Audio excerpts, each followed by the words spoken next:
Hello, my name is Allison Field, and I want to welcome you to our YouTube channel, Create Your Blank, where we share stories of amazing people who have created their blank. We share how they got started, what inspired them, and their journey of creating where they are today. Today, I have Marianne Pack in the studio with us, and I'm so excited to have her on the show to share her story. Welcome, Marianne. Thank you, Allison. I'm so appreciative that you invited me, and I'm so excited to talk about creating my blank. I know, because you have such an amazing story. So let's start with where you are now. And then we'll go back and explore how you got to where you are now. So tell me what you do in the world now. What's your blank? My blank is to spread more love and joy in the world. And I do this through writing and publishing books and podcasting and helping other authors to become published authors. So that's kind of where I am right now. I'm also a joyologist, so I help people with joy mastery. And so that's the most fun part that I love is talking about joy. I love that. And I love the joyologist. Yes. I love that. Actually, I used to call myself a joy advocate. And we were in one of your groups, and one of the other members said something about, oh, well, you're a joyologist. So I said, I'm taking that. I totally love it. It's amazing how much you can do collaboration wise when people get together and create that mastermind. And it just builds because I felt like joy advocate was good. But when I heard joyologist, I thought that's.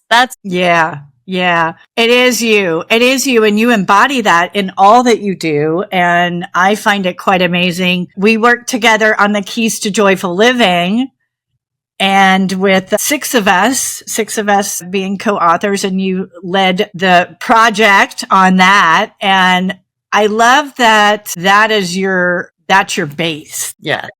That's who you are. That's what you live. You breathe it.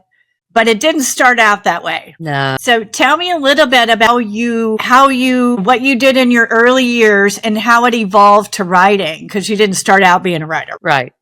I was raised in a very staunch, traditional religious home. So, it's all the heaviness that comes with that kind of a religion, that you're innately sinful and that you're unworthy and that you're guilty and you should fear God. And, God. It was just an emotional roller coaster all the time. Mm-hmm. And I never could seem to fit in. I just had the worst time trying to comply. So I was, punished a lot as a child. Spankings were almost a daily thing in my house because I was always getting in trouble. And when I think back years ago, I thought about my childhood and I thought, what word would describe my childhood the way I felt?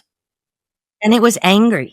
I was so angry that I was so miserable, And so my body started listening to that all these years. And I started developing tummy aches where I couldn't go to school. And then I had a tonsillectomy. And then I had breast tumors. And then I had thyroid disease twice.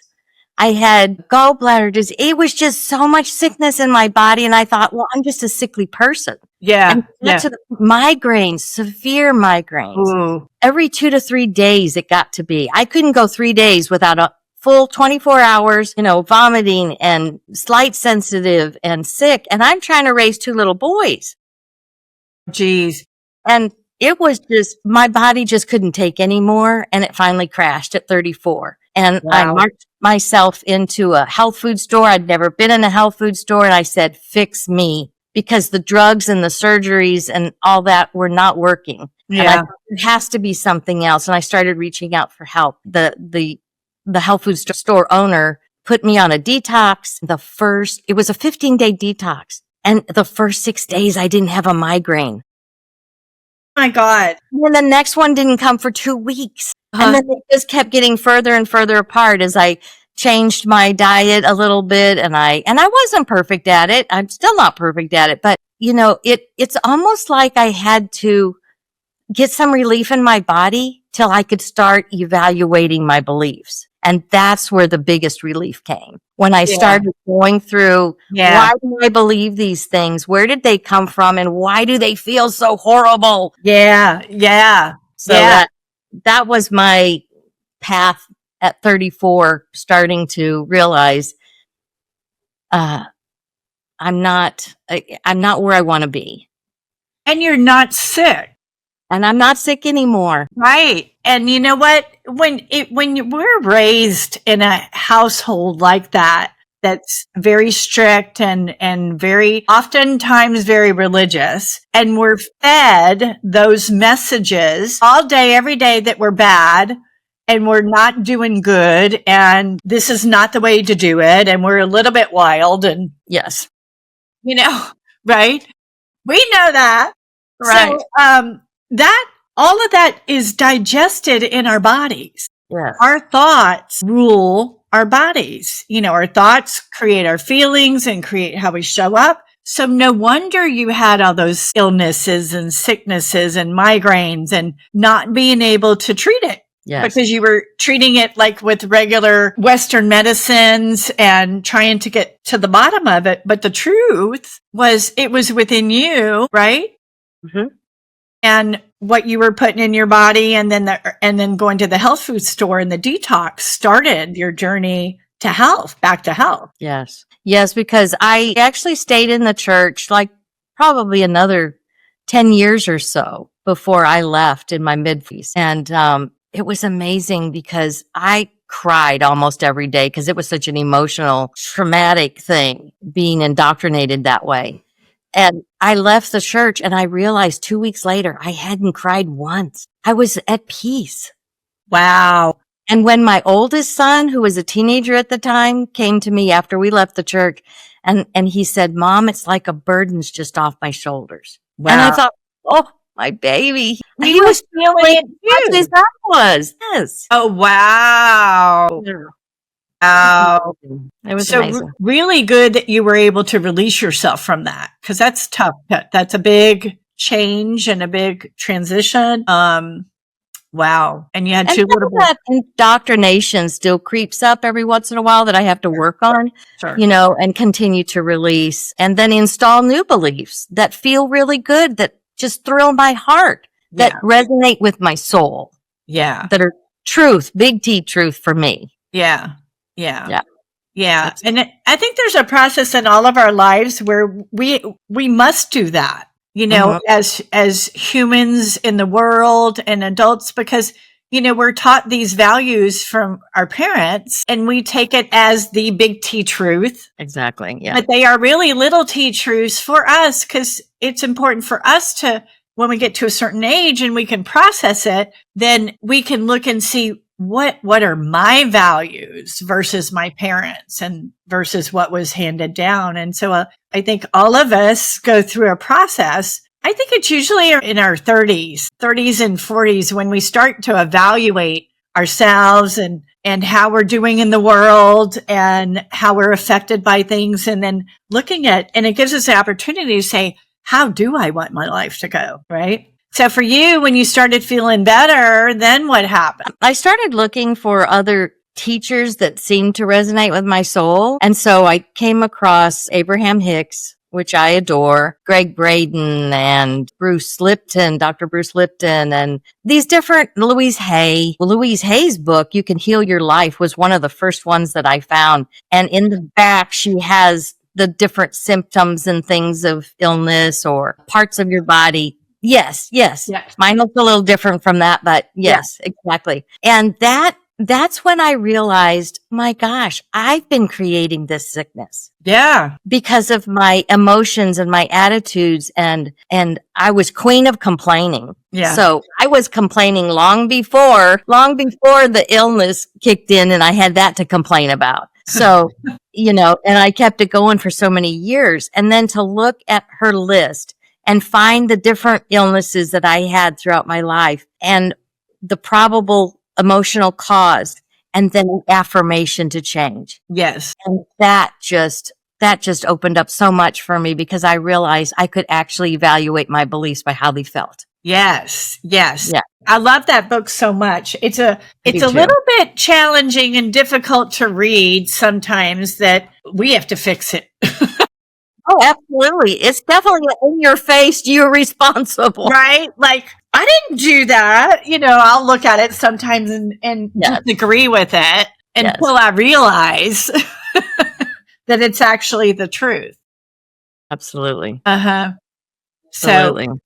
we have everything within us, that we need to become and evolve into the people that we want to evolve into. So, it's more, for me, it's more of an unpeeling those layers. Yeah. Let the real person show, because my core, my soul, my inner being is always love and pure joy and, freedom and clarity and all that. Those wonderful attributes. That's who I am already. Now I have to match my physical body with what my inner being is telling me who I am.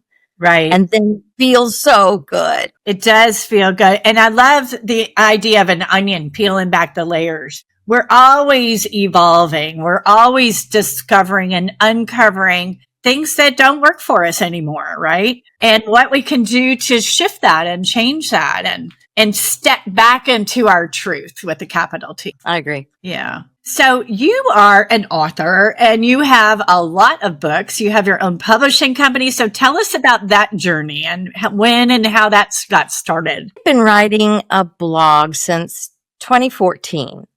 And so in 2021, I believe, I wanted to write my first book. And I thought, I have all this content. Maybe it would look good in a book. And I knew I wanted to create a series called the We Are Joy book series. And because I had so many ideas of books that I wanted to put in that. So I hired a publisher, and she has become my publishing mentor, Elizabeth Hill. And she's just been such a help for me. And I had her help me put that together. So I downloaded like over 200 blogs, and I put them into categories so that I could create the book so that it was 12 lessons with integrative exercises after each chapter. And it kind of walks you through how to come back to the joy that you are. And what do you do when it all blows up in your face, or the thieves of joy have stolen your joy, or, what do you do when you want to get back into joy and you're just not feeling it? And walking people through so that they can have tools and processes and exercises to do. So that's what the first book that I did. And this is the We Are Joy, Reawaken Joy. That's my first little book. And I just so enjoyed doing this book that then it sparked me. I have a Sacred Crystals that I booked, is the second book in the series. And I co-wrote that with another lady. And then I have a big We Are Joy, a gratitude journal. Nice. That's months. So it's a huge journal, but it carries you through 6 months with inspiring quotes and, your writing space, your writing prompts. Then we did Unmuted Voices. That was another anthology with 13 of us in the book. Wow. And it was a podcast that I had, and I thought, this would make a great book. So then we created the Unmuted Voices, and then I have My Dream Life storybook, and it's just 30 little lessons that let you tell the story the way you want it. So it's for manifesting through visualization and scripting. Nice. So it gives you a topic for and it helps you actually focus on what you want and the feeling behind it, your why. Yeah. Why do you want this? Yeah. We don't want anything because we want to feel good. And that's certainly why we do that. And then, of course, Keys to Joyful Living that we were a part of. Yeah. So those are just some of the books that I have in that series. And then I have a few others and have helped several authors to become published authors. So including me. I'm sorry? Including me. That's right. I know. I would have never taken my book off the shelf until we were working together on Keys to Joyful Living. Mm-hmm. I sparked something within me, and I got a hit one day to take it off the shelf, and I talked to you about it. You said, "Oh yeah, we can do that." And it was it sparked that within me to finally, after of the birth of the book, to actually launch it. So I'm so appreciative for that. But Absolutely.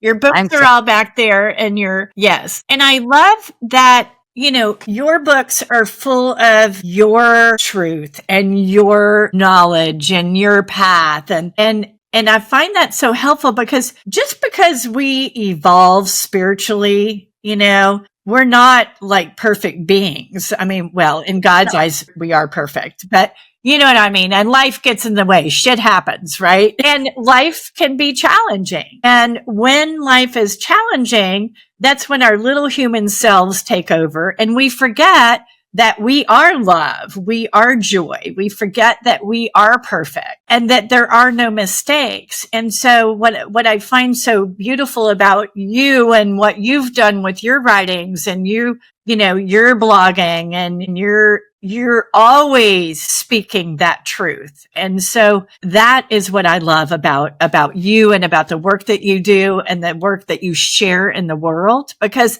life is not easy, and it can be, you know, storms sometimes. And, you know, we all forget our tools. We are not, right? I mean, we all go through times that are really hard and struggling. And sometimes we don't see it because it's us. And it's like, right? We're not aware of it yet. And so that's the peeling back of the onion. You know, when we go through life and we go through certain things, and we all need those tools to support us. Absolutely. You know, I'm a teacher on Insight Timer also. So I have a lot of meditations and prayers and talks, and I'm doing this series right now called Snippets of Wisdom, just like 2 to 3 minute little lessons to help people find those quick tools, because we're at such a fast pace, and it's so heavy sometimes that just honoring ourselves for 2 to 3 minutes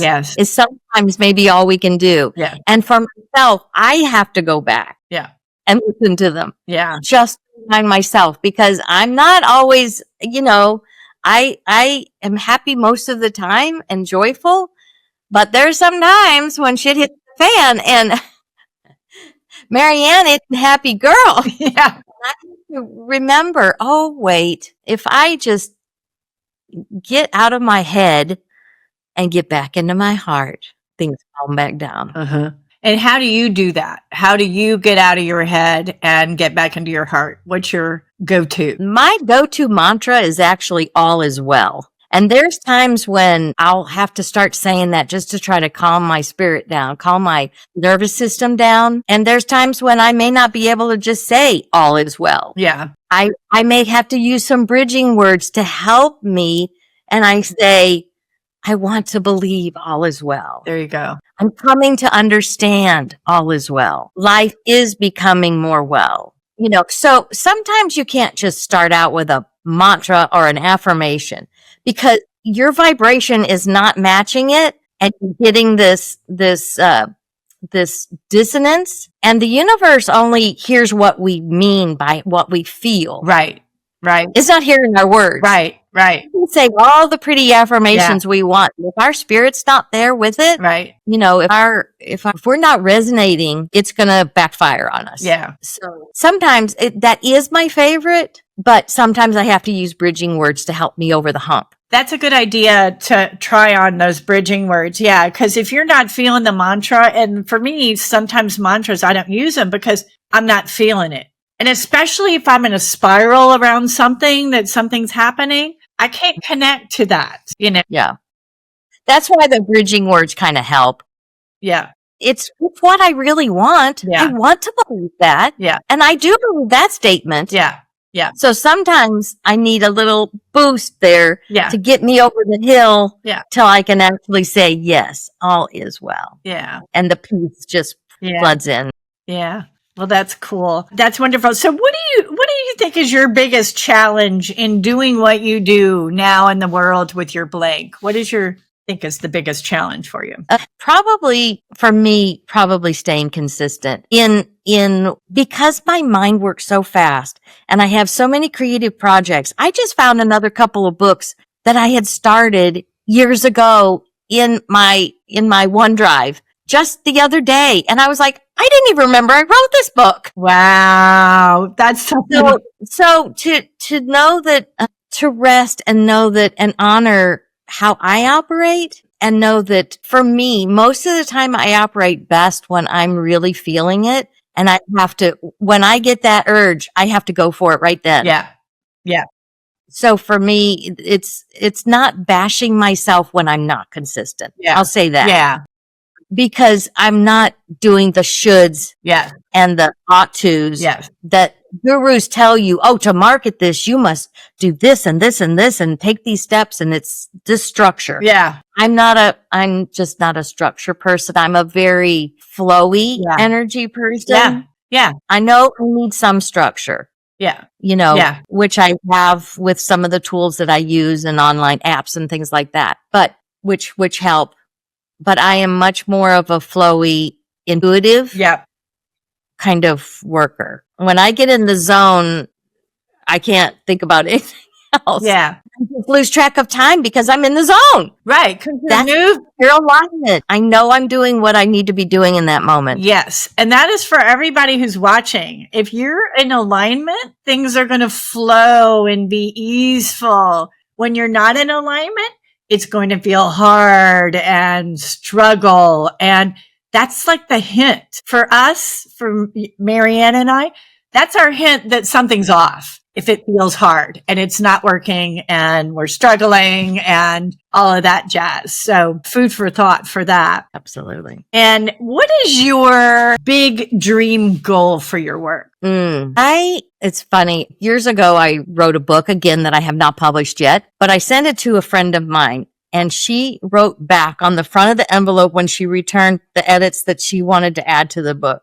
She put New York Times bestseller, Marianne Pack, and my address. Yay! And she spoke that. So, I would love to be that, but not because of the name or that. It's the exposure. It's people getting books like this in their hand and using it.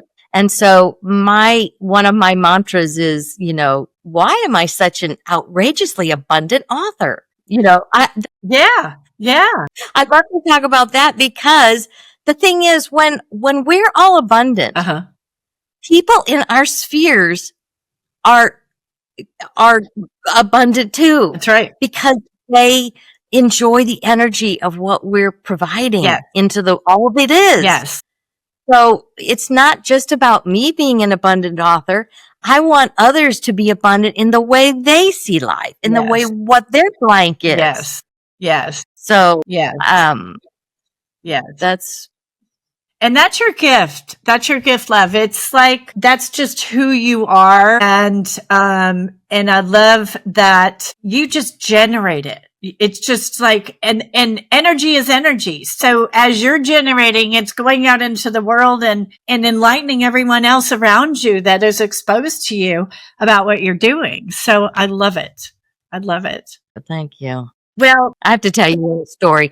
Not too long ago, I have a local here in our rural North Texas area. We have a little professional ladies group that has luncheons, and I was a speaker at their summit last year. But one time I was signing in, and the lady behind the desk, she's the lady that I've talked to just a few times, but she called me Joy, and she forgot my name was Marianne, but she called me Joy because she knew that's who I was. And I said, I'll take that any day of the week. I will take that. I know. I love it. I just, I loved that. That just did my heart so good. Yeah. Oh yeah. That's a gift. That's a real gift. And I love that she said that about you. And I love your Joyologist as well. Yeah. So I want one more question. So what question do you wish other interviewers would ask that you'd like to answer? Probably what made the biggest difference in your life? What was the huge light bulb in the soul moment that kind of like threw you over the edge? Yes. Radical change. Transformation. Yeah. Transformation, acceptance of yourself, who you are, seeing yourself as that joy and love and light. And so that'd probably be what was my question.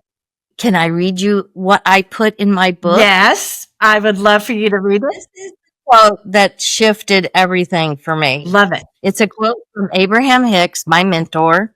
And it says, this is my all in all. And I come back to this constantly. You are joy, looking for a way to express. It's not just that your purpose is joy. It is that you are joy. You are love and joy and freedom and clarity expressing.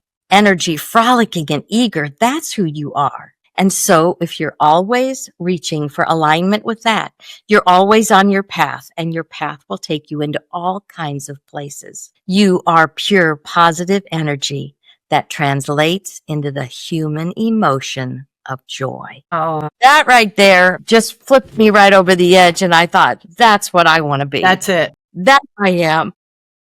And you do. You are that. You live it. You breathe it. You just embody that totally. I love that. Yay. So do you have any upcoming events that you would like to share with our audience? Elizabeth Hill and I, my other publishing mentor, we have written a book together. It's this one up here. Purpose and Publish Planner. And we just did recorded a course that walks you through that entire book and more, because we added to it as we went through the course. So I have that available for purchase. It's a self-paced. You can take your time with it. I'd encourage you to order one of the planners. It's not necessary because everything that you're going to have will walk through it in the course. So that for me would be one offer that I think would just, if you even have an inkling that you feel like a book is being called through you, because I feel books are called through us. And we wouldn't have that urge if there wasn't another soul calling our soul to do it. Bingo there. So when you get that passion, when you get that urging that something is calling you, it's another soul and another soul calling your soul. Yeah. So if that's the case, and you've had a lot of content that you've written and produced, summits, anything, video, anything that can be transcribed or put into book form, or if you have a course that you want to create and put it in, this book and the course will really help you walk through. Find those little nuggets of gold that you've hidden away in your cloud somewhere, gathering buried dust. Yeah. So let's bring them out and produce that, because several of my books have been repurposed. Yeah. This one was repurposed blog post. Unmuted Voices was repurposed podcast. Yeah. So there's just so many ways to get a book under your belt and become a published author. Yeah, I love that. I love it. It's inspiring. It's inspiring to know that you've created all this content and it's all there waiting to be packaged in the way that serves your people the most. So, so we will put in the show notes all of your bio and how to reach you, and you do a lot of work on Insight Timer, so we'll include that link as well, and so that we can share it with everyone. Well, yes. I thank you, Marianne. I had so much fun talking to you today, and I can't believe time has passed like this so fast. I think we could talk for hours. Yes, definitely. Thank you for joining me, and wonderful having you on the show and learning more about your journey and how you are helping others. So that is a wrap. And if you enjoyed this segment, feel free to add comments, as we'd love to hear from you. And if you'd like to receive future notifications of future episodes, please hit that subscribe button. Thank you so much for tuning in, and we hope you have a beautiful and joyful day. Thank you.